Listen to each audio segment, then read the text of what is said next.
Sebuah film pendek garapan Guy Natif ini akan menceritakan konflik berkepanjangan antara dua komunitas yang berbeda. Hal tersebut terjadi akibat tindakan yang dilakukan oleh seorang pria berkulit putih terhadap seorang pria yang berkulit hitam. Halo semuanya, kembali lagi di Gob Studio. Kisah kali ini datang dari film yang berjudul Skin tahun 2018. Dan seperti apa alur cerita selengkapnya, kita langsung saja gokan ke pembahasannya.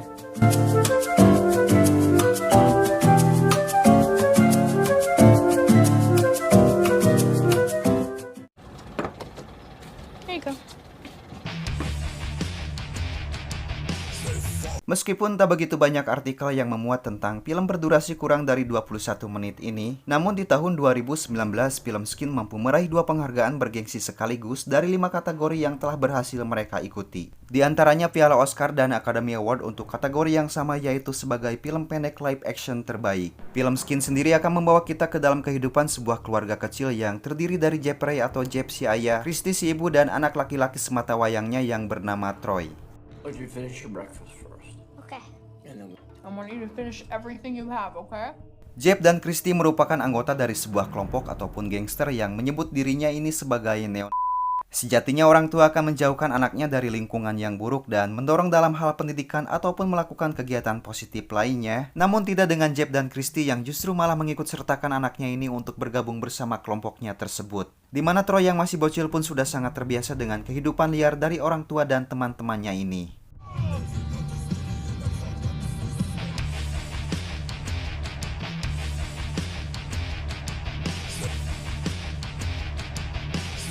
Bahkan di usianya yang terbilang masih sangat kecil, ia sudah sangat mahir dalam menggunakan senjata api dan bisa dengan mudah membidik sasarannya secara tepat.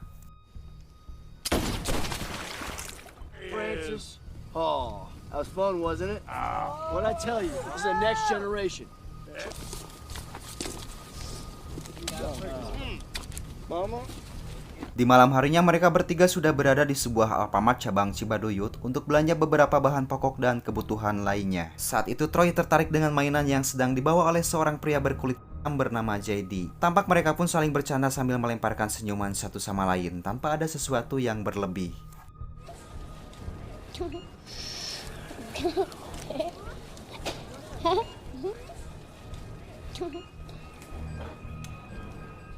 Namun rupanya hal tersebut telah dianggap serius oleh Jeff yang menilai jika Jay sudah mempermainkan anaknya ini. Ia pun sama sekali bodoh amat dan malah meremehkannya sambil melontarkan kalimat rasis terhadap Jay, yang padahal ia mencoba untuk menjelaskannya dengan cara baik-baik.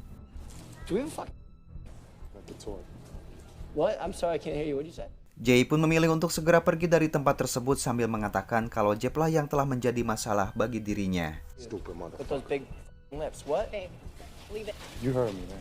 I couldn't. Tak terima akan hal itu, Jeff segera menghubungi teman-temannya yang kebetulan saat ini tengah menunggu di tempat parkir. Lalu inilah yang terjadi. Dad! Dad! Dad! Tak ada rasa belas kasihan, Jeff dan kawan-kawannya pun terus menghajar Jay tepat di depan mata keluarganya yang berada di dalam mobil.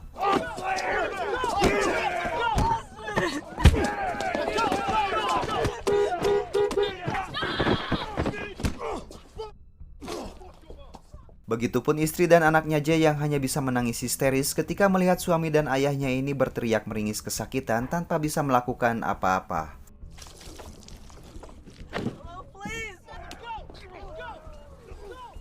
Setelah merasa puas, mereka pun pergi begitu saja, meninggalkan Jay dan keluarganya tanpa rasa bersalah sedikit pun. Stay with me! Come on, come on! Birds, raccoons, foxes. So that's why snakes have many predators. Sampai sini kita pun bisa menyimpulkan betapa kejamnya Jeff dan kelompoknya ini, di mana secara terang-terangan mereka telah memperlihatkan tindakan buruk di tempat umum, bahkan di depan mata Troy yang seorang anak kecil, seolah-olah mereka mengajarkan agar nantinya Troy harus bisa mengikuti jejak mereka sebagai generasi penerus. 911, what's your emergency? Padahal sebenarnya Troy ini anak yang lumayan cukup cerdas. Itu terbukti ketika orang tuanya dibuat kagum ketika Troy mencoba menjelaskan tentang beberapa jenis ular, baik yang berbisa ataupun tidak. They have bright colors, and they use that to warn predators. They'll be like, hey. Lanjut cerita, Jeb pun menuruti permintaan Troy untuk membawanya bermain selancar darat, dan jelas ini adalah permainan yang begitu berbahaya jika dilakukan oleh seorang anak kecil. Namun sebagai seorang gangster sejati, Jeb tentu saja merasa bangga ketika bisa melihat anaknya ini sudah terbiasa dengan sesuatu yang ekstrim dan memacu adrenalin. Hold on, we're gonna run! Faster! Give me the sword! Run!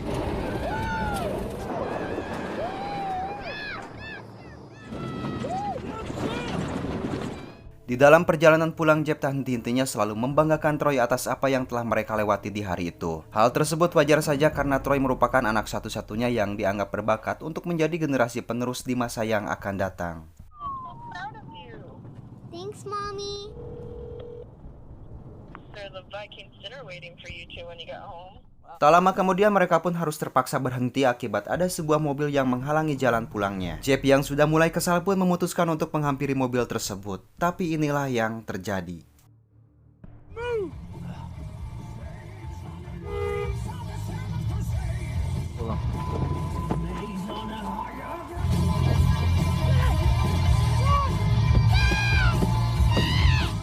Dan ternyata ini adalah aksi balas dendam dari kelompok hitam buntut dari apa yang telah Jeb dan kawan-kawannya perbuat kepada Jay beberapa hari lalu. Dan di sini kita bisa melihat tatapan puas anak Jay ketika menyaksikan Troy yang tak bisa melakukan apa-apa, percis seperti apa yang ia alami pada saat itu.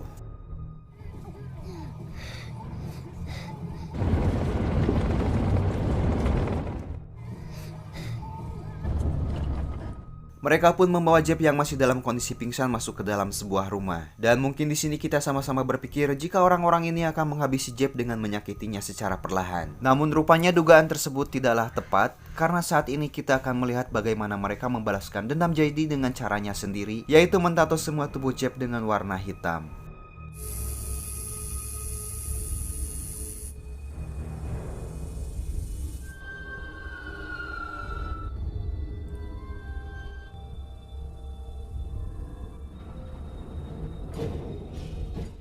Tampaknya mereka ingin merusak psikologis Jeb dengan merubah semua warna kulitnya. Setelah ini mungkin Jeb juga tak akan lagi gampang melontarkan kalimat-kalimat terhadap orang-orang kulit hitam yang berada di sekitarnya.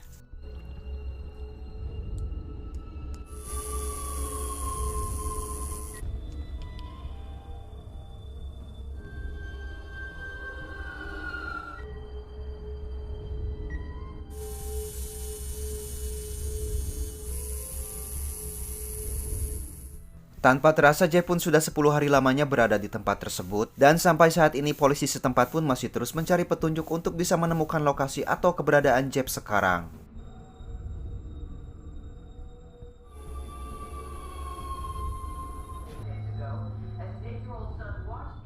Di suatu malam mereka pun menurunkan Jeb yang masih dalam keadaan pingsan tak jauh dari rumahnya sendiri. Tak lama kemudian Jeb pun tersadar dengan langkah gontai sambil merasakan perih di sekujur tubuhnya.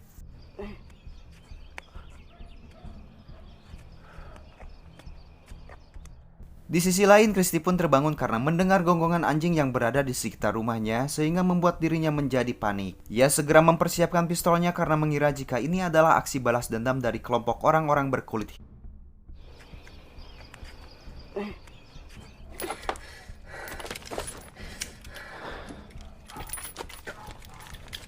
Sementara itu betapa terkejutnya Jeb ketika mengetahui kalau saat ini dirinya telah berubah menjadi seorang yang berkulit hitam.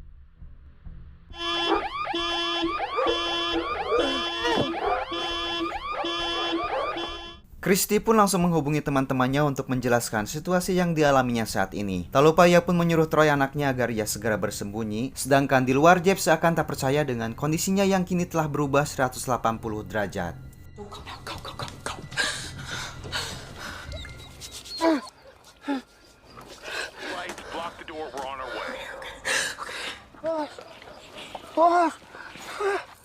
Saat memasuki rumah, Christy pun hampir saja menembaknya sebelum ia sadar jika orang yang ada di hadapannya ini adalah suaminya sendiri.